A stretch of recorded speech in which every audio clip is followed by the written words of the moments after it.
Baruch Hashem. Today's daf yomi is Avodah Zarah daf and Beis Avodah Zarah 42. We're going to start in the bottom of 41b, 2 lines from the bottom. Today's daf is dedicated for Shmir for the Chayalim. That's all for the Shviyim and Yeshua for Am Yisrael and this Eis Tzara.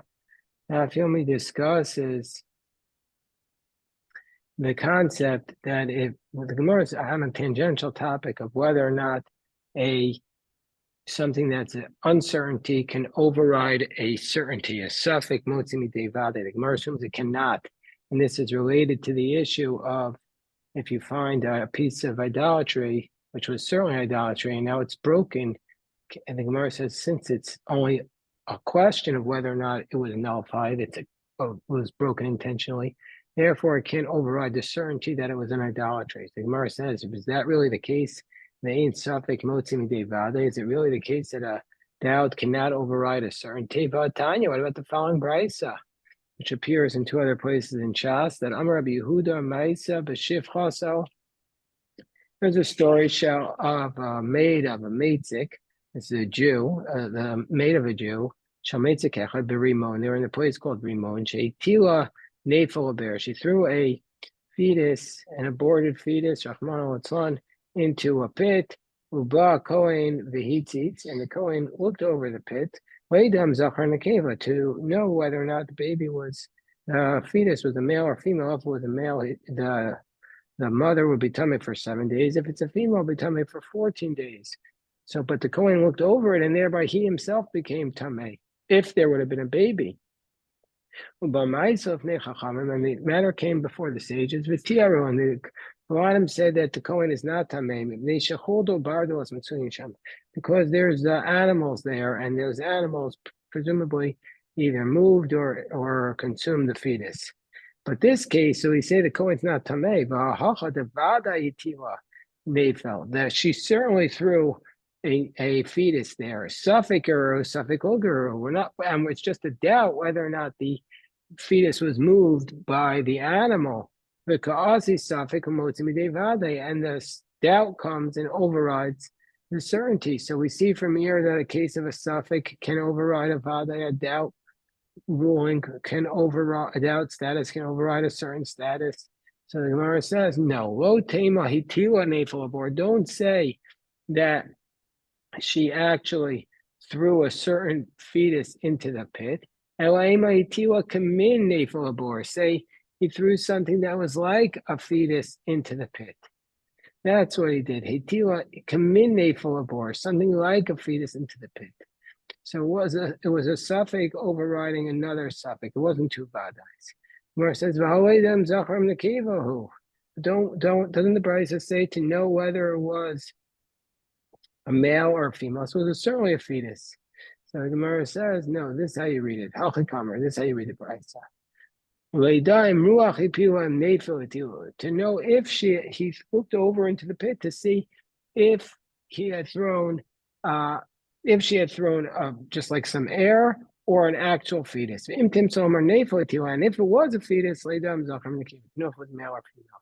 The same alternative is to say not that it's both a case of a suffix, but that's both a case of vadai. Alternatively, we say since the weasels, the animals are there, vadai geru, they certainly moved it. So that's we still keep the assumption that a suffix cannot override a certainty. What about the halachos of burying miscarried baby, Rahman al-Islan? So some want to learn from here that you're not required to, and someone, because she just threw it into a pit, but someone will learn from here that you are required to because she threw it into a pit. So it's they cite this source in both directions on that point. It says the Gemara, we're back to the dispute between Rabbi Yochanan and Shlakish that the Gemara began discussing yesterday. Gemara discussed yesterday that let's say you have an idol of an idolatry, then we know for sure that you can't benefit from it. But let's say it fell on its own and it broke. So Rabbi Yochanan says it's still prohibited because the idolater never literally nullified it. Whereas Rish Lakish says, no, under those circumstances, it's permitted because we assume that the idolater would have nullified it because he would say, If this idol can't even protect itself, how's it going to protect me? So therefore, that's a dispute between Rabbi Yochanan and Reish Lakish. Gemara is now going to bring 7 attempts to refute Reish Lakish, and each attempt will fail, usually with the same exact response of the Gemara. And then the Gemara will bring 2 attempts to refute Rabbi Yochanan. So the first attempt to refute Reish Lakish is Eisaveh, and it's going to be very similar approach each time. So pay attention to the first 2 times, and you'll chop the other 5. Eisaveh, Ovi Kochavim Mevatel Avodas Kochavim. We know it says that an idolater can nullify, says this in the Mishnah, that an idolater can nullify his own idolatry, and also shalo v'shel chaveru. He can also nullify the idolatry of his friend. Whereas the Yisrael eino mevata avodas kochavim shel ove kochavim. Whereas a Jew is not able to nullify the idolatry of an idolater. So the Gemara asks the question: why can't it? I think you skipped some lot. I think you skipped a few lines. Oh yeah. You're right. I skipped a few lines. Thank you very much. Shkoyach. Okay, Baruch Hashem. I'll go back a few lines. Okay. Eisvei. So we have an attempt. Matzah tavnis yad or tavnis regel. If let's say it says in our Mishnah that if you find a piece of a hand or a piece of a leg of an idol, we're going to say it's prohibited because these things are sometimes worshipped. But the Gemara says, isn't this a question on Reish Lakish? Why should it be prohibited? It's a broken piece, and so therefore, since it breaks, if it will break on its own, it will for sure be nullified according to Reish Lakish. So it's a question on him. The Gemara says, no, this case is different because they're standing on a pedestal. The hand of the arm is on a pedestal, so it's clear they're still worshiping it. The Gemara says, that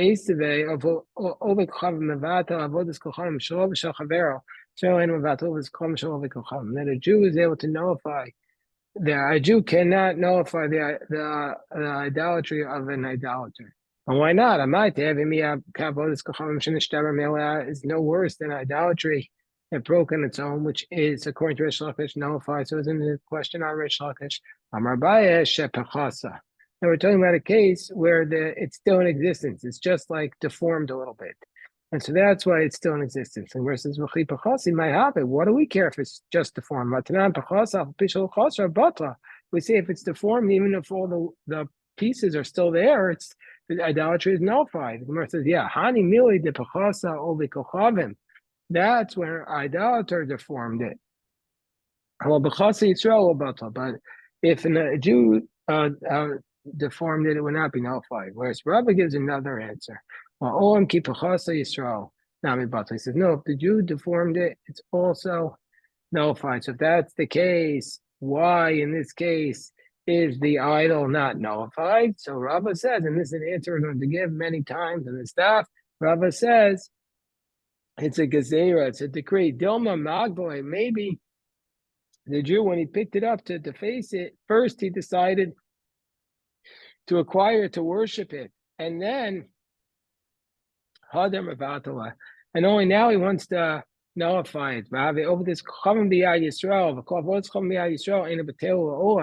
a Jew who has the idolatry of a non-Jew, a Jew who has idolatry that he accepted upon himself, he can never nullify it. It has to be destroyed. He can't just nullify it. That's not sufficient. And so therefore, that's why we're going to say in these circumstances, the Jew cannot nullify the idolatry. So it's a gezerah. Maybe he had first acquired, and that's why he can't nullify the idolatry of a idolater. Gemara says another attempt. Eisvei, another challenge to Reish Lakish. Boker Tov in the middle of 42a. Gemara says, Akum shehevi avanim min hamarkolis. So let's say you have an idolater that brought stones from the markolis. The markolis was an idol that they used to worship by throwing stones into a pile. And the idolater brought them, used it to like paper road, mutaros. Then we're going to say that was nullified, and the idol is now and you can benefit from it. If the Jew brought it, it's going to be prohibited. Why? Why is the question of Rish Lakish? It's no worse than idolatry that broke on its own, which Rish Lakish says permitted. So why in this case is the Bryce saying it's why in this case is it the Bryce is saying it's prohibited? Mario says the same answer. Same answer that it's a decree because maybe the Jew would have acquired it, in which case it would never be nullified. The next attempt, the third attempt to prove Rish Lakish is wrong. Maybe fourth. Let's say he v'shifuya mitarin. He asur v'shifuya mitarin. Let's say you have an idolater that's shaving off of, let's say, an idol, let's say, or the Asherah tree for the purposes of beautifying the idol. Then he v'shifuya mitarin. Then if he's doing it for his own purposes, for the idolater's own purposes, then we're going to say under those circumstances, that's an act of nullification. So if he's shaving off the Asherah tree for the idolater's own purposes, we're going to say that's an act of nullification, and the idol and the chips are permitted. But with tzarcha, or let's say he's doing it for the purposes of the idol itself, then we're going to say he asur, the Asherah remains prohibited, but shifuya mitarin, and the chips are permitted. Whereas the Yisrael sheshifa, what is kochavim, or if a Jew shaved down this Asherah tree, be'elad tzarcha, whether for the needs of the Asherah tree or whether for his own needs, he v'shifuya asur. Going to be the chips and the idol be prohibited. But why are the chips prohibited? It's no different than if the idol had broke on its own. And the Gemara says, Rava's answer that it's a decree. Ace for another attempt, Rabbi Yossi Omer, Shochek B'Zor Ruach, that it says in the Mishnah that if you find a metal piece of idolatry, you could grind it up, throw it into the sea, grind it up and toss it into the wind or into the sea. They say, what are you talking about? That'll become something that could benefit the field. It'll become manure. And it says that you cannot have any attachment to it. Minacherim. So if that's the case, how can you use it as manure? So and the Gemara says, it's a question of Rish Lakish. The Gemara answers, same answer. Another attempt on Rish Lakish. Esaveh, this is the Bryce of Rabbi Yosef ben Yistian Omer. Matzatzura Starkon. Let's say you found a form of a snake. We'll see more about this on Amud Beis. You found the form of a snake. Its head was cut off. Safek ove kochavim chatcho, safek Yisrael chatcho. And we're not sure if the idolater cut it or if the Jew cut it. So mutter, it's going to be permitted under those circumstances because A, we're not sure if it was worshipped, and B, we're not sure who nullified it. The Vada Yisrael chatcho also, but if the Jews certainly cut it, it's prohibited. Amai, why? Same question on Rish Lakish.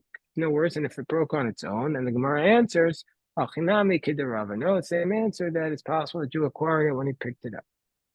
So Esvei, now the Gemara is going to challenge another attempt on Rish Lakish. Esvei, Rabbi Yossi Omer, Afo Yirakos B'Mosad Geshamim, that you know how to plant vegetables under an Asherah tree,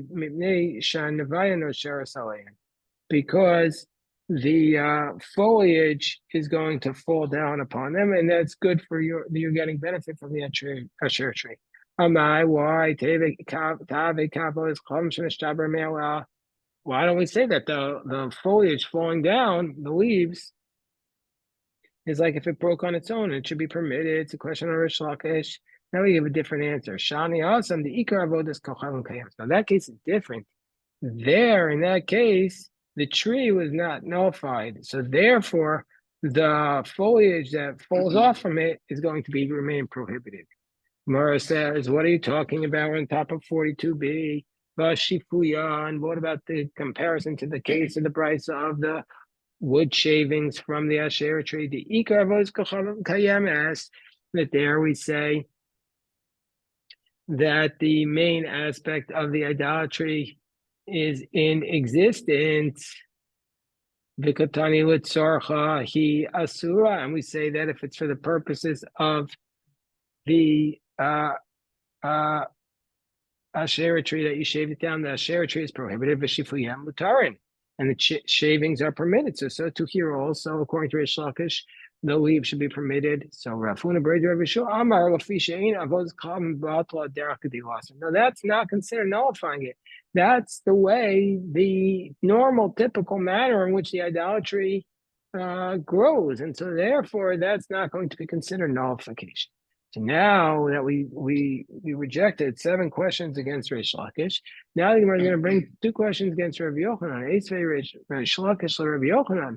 First of all, let's say you have a khan, you have a bird nest, if you have a bird nest on the top of a hektish tree, well, nanin, rabbinically speaking, you know how to benefit. Well, molin, but biblically speaking, if you benefited, you don't bring a carbon. You're not in violation of violating the temple. And that's if it's on a hektish tree. But Barosha Shalachera, if it's on the top of an Asherah tree, of an idolatrous tree, Yatiz Bekane, that you should knock off the nest with a stick. The assumption is Kigon Shivra Mimenu Eitzim Vikinta Bahen. The assumption is that the bird took the pieces of wood from the tree and used it to build a nest. And we still say that you should knock it down with a stick and then burn the wood of the tree. So we of the nest. So we see from here that idolatry that breaks on its own is permitted. So the Gemara says, it's a question on Rabbi Yochanan. Can go down. No, this nest is never prohibited because of the nest. The nest, you can't climb on the tree to get it because then you're benefiting from the Asherah tree. But the nest itself was not made from the Asherah tree. The nest was made from just the bird got its wood from elsewhere, the kintaman. And the katani gabi hektish on molen, because by hektish you're not considered to be doing the elon. Now, if you say you brought wood from elsewhere, the katani gabi hektish on molen.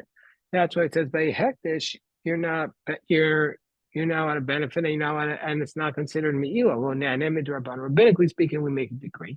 Well, and biblically speaking, it's not trespassing because it was never sanctified. But if you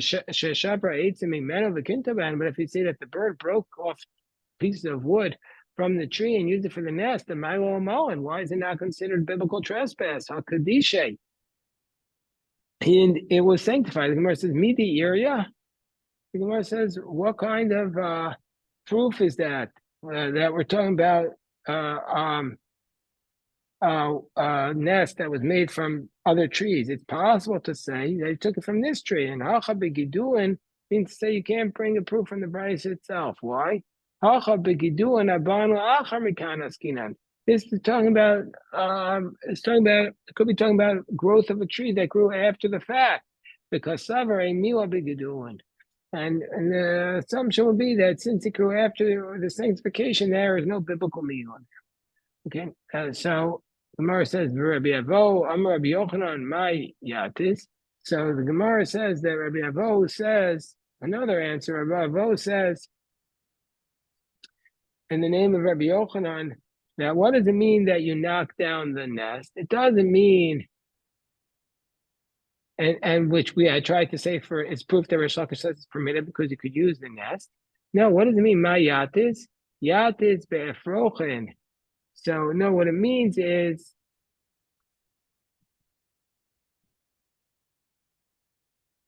the Gemara says, hold on 1 second. So the Gemara says, Yatis be'efrochen means that you can use the chicks, that you throw the nest down to use the chicks that are in it. And so therefore we're not prohibiting the chicks that maybe because of Xer, maybe you're going to climb up the tree. So therefore, we're not permitting the wood, so it's not a question on Rabbi Yochanan because it's the chicks. I'm like Rabbi Yaakov, about Tachlifa. I'll prove to you that by the chicks, if it was a nest of chicks, then you can use the chicks, whether it's found on the hektish or on the ashira. But if it was eggs, kind of asurin. By eggs, both of them are permitted. Both of them are prohibited. By chicks, you don't really need the tree because they can fly away, and so therefore it's not prohibited. But by eggs, since it needs the tree, therefore you can't use it because the eggs need the tree. And so therefore the rabbis made a decree that the eggs are like the tree itself. Amar Vashi, we have rochen, and if the eggs and the chicks need their mother, they're like the eggs in that the rabbis made a decree upon them. Okay, so now up to the next Mishnah. Hamotzi kelem v'aleim tzuras chama. Let's say you find utensils and they have the form of a sun. We assume that they was being worshipped because the idolaters used to worship the sun, Tzuras Lavana, the moon, Tzuras Darakon, this form of this snake that they worshipped. You have to toss it in the sea. If it's on something that's distinguished, so it's an indication that they were worshiping it, but on something that's not distinguished, that's an indication that it would be permitted. They weren't worshiping it. Well, that's the question. You mean to say they're only worshiping these forms? But if there are other forms, they're not worshiping them. Does that make sense? But didn't we learn in the Brisa? The Brisa says, if you slaughter the animal for the seas, for the rivers, for the wilderness, for the sun, the moon, the stars, for the angel Michael, for a small worm, that's considered sacrificing to the idolaters. And so we see from here, it's not just the moon and the sun and the Durakon that's worshipped. There's all these other things. So Amar Baya Miflach called the Mishkachi. Meitzer Mflachi Hani Tlaiti de Chashivi Tsariluhu Upachiluhu Midiachrina Unoi Ba'ama.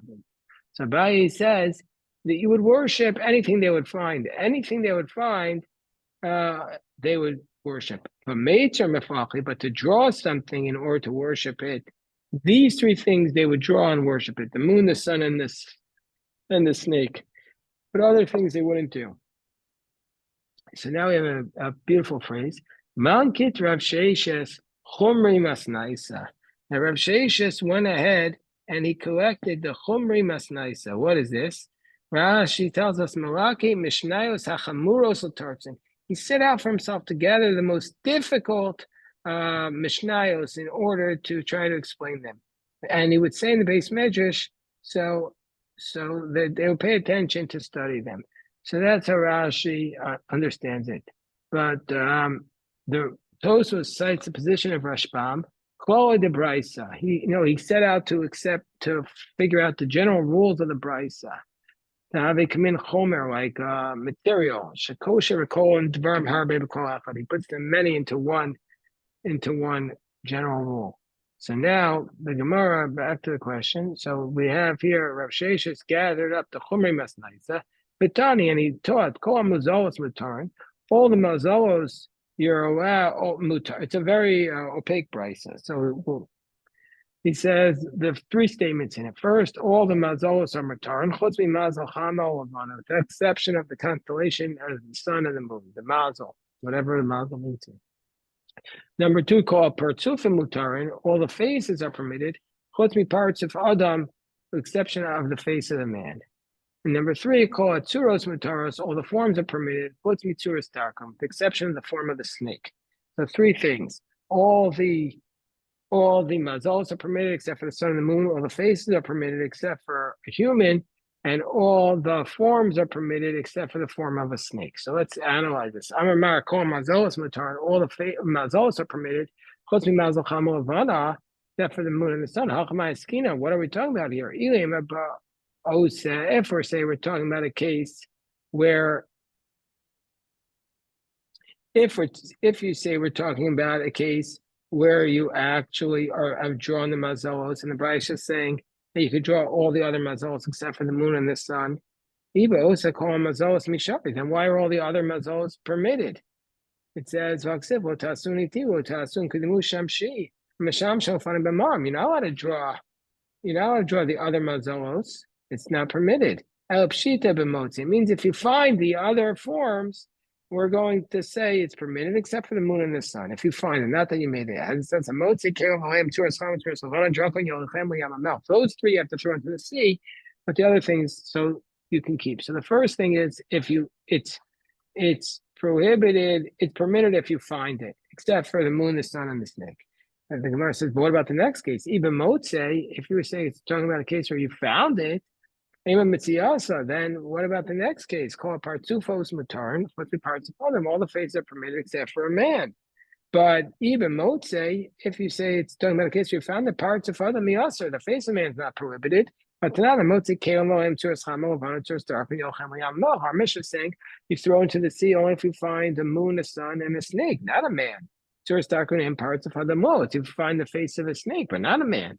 Alapshita, so the second case about a face is permitted is ba'ose. That's to making. The first case is you find it, and that's what's permitted. And the second case is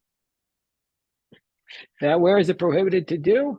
The face of a man. And like Rafuni taught, you're not allowed to make my image, and you're not allowed to draw a man. And the third case is Iba Ose. Well, if it's talking about a case of making it, Ema Sefer, the next case says Chalatzaras Mutaros, all the forms are permitted to make Chutz Mitzuas Durakon, except for the form of a snake. Each or Durakon Miyaser, if it's the form of a snake, is it prohibited to draw it? It's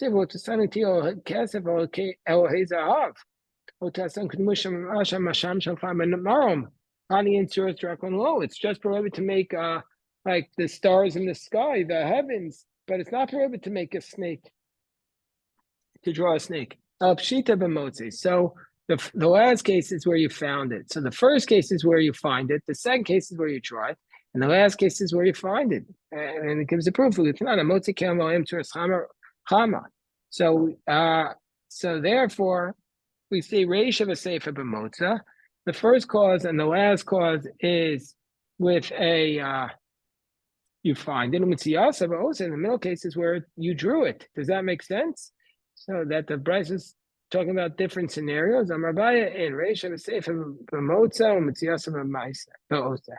Abaye would say, yeah, that's the difficulty that we have to accept, that the first case and the last case is where you found these things, and that's when it's permitted or prohibited. In the middle case is where you actually drew the face of man, that's prohibited.